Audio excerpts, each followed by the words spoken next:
Assalamualaikum warahmatullahi wabarakatuh. Ashama harka fuuni akkam jirtan dhaggeeffattoonni YouTube channel Sof Marabi. Bakkuma jirtanitti nageenya kan koo isin haadha qabeecha har'as barnoota haarawaan walitti deebinee jirra. Viidiyoo har'aa keessatti kan isinitti agarsiisu akkaataa ittiin shabakaa bilaashaa argachuu dandeessanidha. Kan isinitti agarsiisu aappiin har'a isinitti agarsiisu kun shabakaa bilaashaa akka ajaa'ibaatti isiniif hojjeta.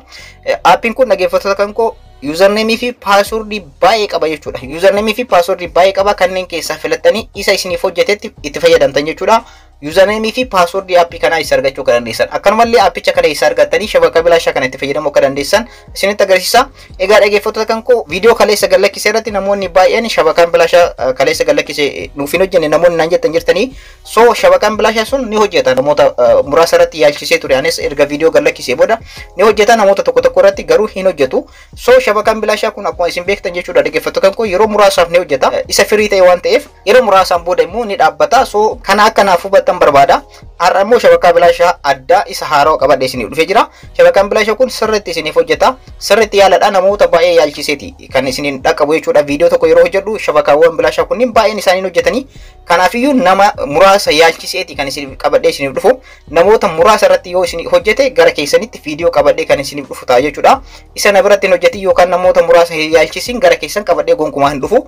Garuu namoonni tokko tokko isteeppii isaa waan dogoggortaniif qofa isiniif hojjechuu dhabuu danda'a. Isteeppii isaa sirriitti faana bu'uu hin dagatinaadha.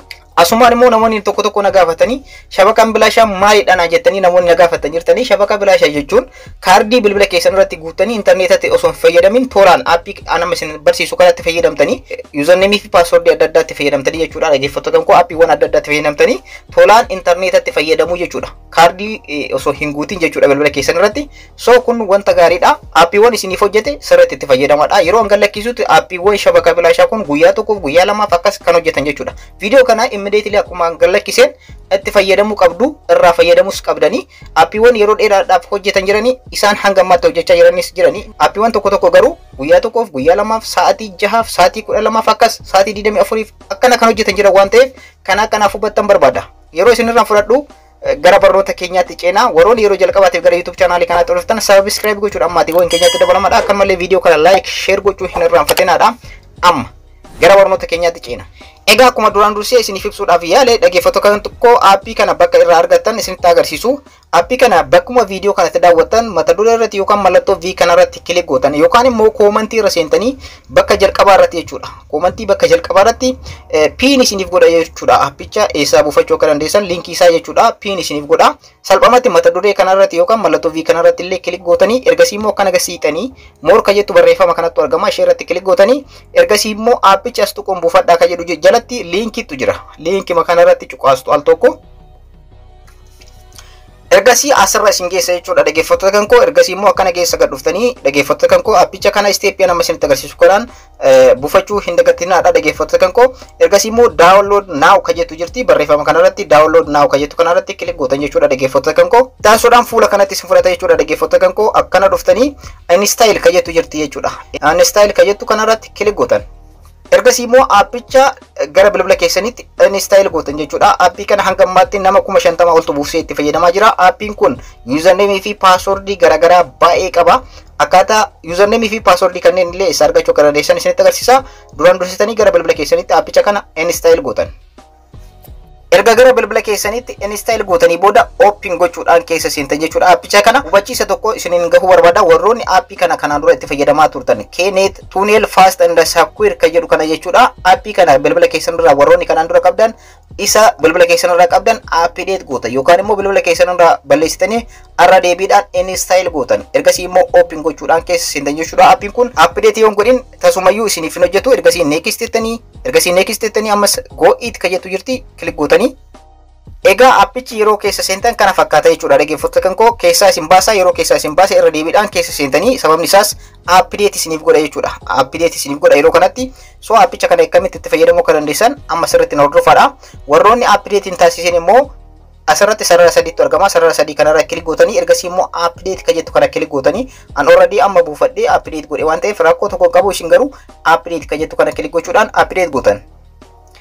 Egaa amma immoo itti fayyadama aappichaa isinitti agarsiisu. Aappichi kun akkuma kanaan dura isiniif ibsuudhaaf yaale username fi password baay'ee qaba isiniin jedhee jira. Isa sanniin keessa filatanii itti fayyadamtanii username fi password isaa immoo isa argachuu akka dandeessan booda irra isinitti agarsiisa. Amma immoo itti fayyadama isaa isinitti agarsiisu. Jalqaba irratti auto select server ka jedhu kana irratti kilik gootanii asirratti erga filattanii booda admin server ka jedhu kana irratti illee itti fayyadamuu ni dandeessan. Auto select server ka jedhu kana filachuu ni dandeessanii. Akkanumallee zen server ka jedhu kana irratti fayyadamuu ni dandeessanii. Kanneen sadeen irratti naaf hojjete isaan kanneen gadi isiniif hin hojjetu jechuudha. Dhaggeeffattoota kan akka dogongorree asirratti auto select server irra gochuu dandeessanii yookaan immoo admin server ka jedhu kana filattanii yookaan immoo asirra dhuftanii zen server ka jedhu kana filattan jechuudha. Kanneen keessaa filattanii kan itti fayyadamtan servera jalqaba an admin server irratti naaf hojjete waan ta'eef isarra kilik gootanii sadeen irratti isiniif hojjeta. Garuu servera hin taane yoo filattaniif isin hojjetu jechuudha. Gonkumaa kana hubachuun barbaachisaadha.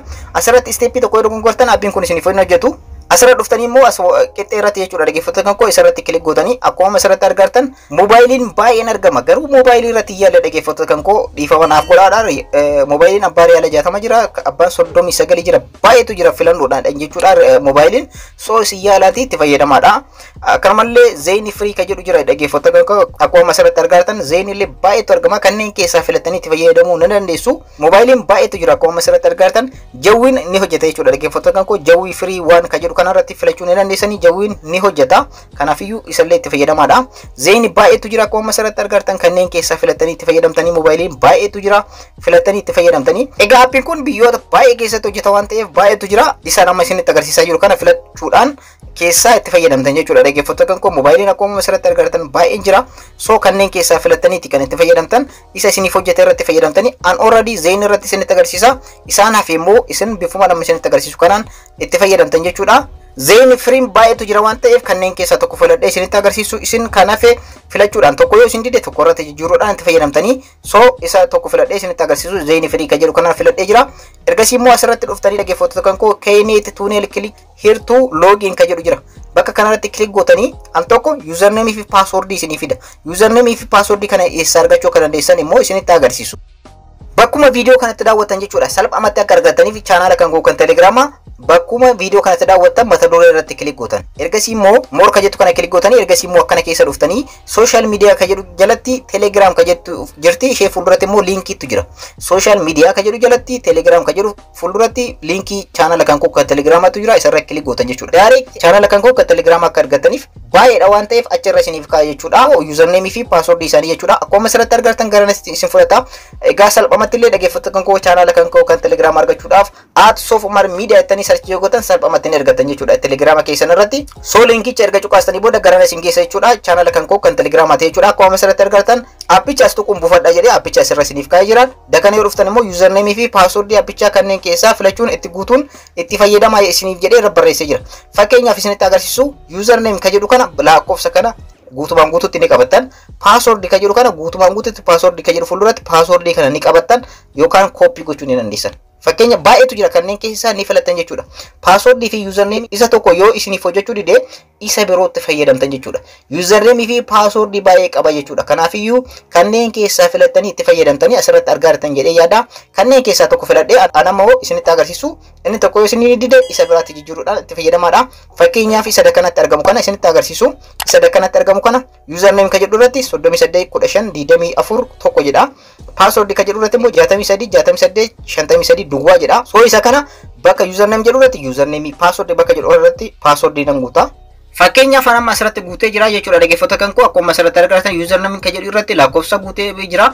Asirratti password irratti immoo bakkuma password kana irratti password fidee asirratti guutee jira. Isin kun tokko yoo isiniif hojjechuu dide jijjiiruu ni dandeessanii. Ergasii immoo connect ka jedhu kana kilik gootanii ergasii immoo save gochuu barbaada save gootanii save gochuun barbaadu not now ka jedhu kana kilik godha. Ergasii okay jettanii akkuma asirratti argatan wait isiniin jechuu irratti argama.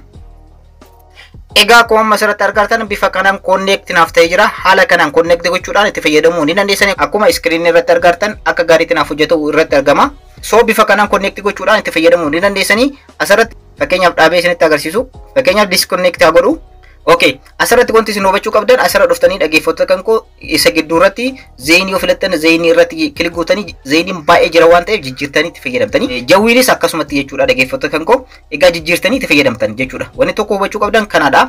Lammaffaa immoo paaswordii fi yuuzarneemii telegiraama kan koorraa isiniif kaa'e kana jijjiiruudhaan itti fayyadamtan jechuudha. Jijjiiruudhaan akka hin dogoggorre yuuzarneem jedhee fuulduratti lakkoofsatu jira akkanumallee paaswordii kan jedhu fuulduratti lakkoofsatu jira jechuudha. Isa tokko gara tokkotti hin fayyadamidha. Wal qabsiisee walitti aansee barreessee jira waan ta'eef isa kanneen keessaa tokko yoo isiniif dide isa biraatti fayyadamuu ni dandeessan. Warroonni YouTube chaanaalii kanaaf haarawaa taatan subscribe godhaa. Viidiyoo kanallee like gochuun hin irraanfatinaa. Yeroo biraa barnoota biraatti walitti deemna. Horaa bulaa.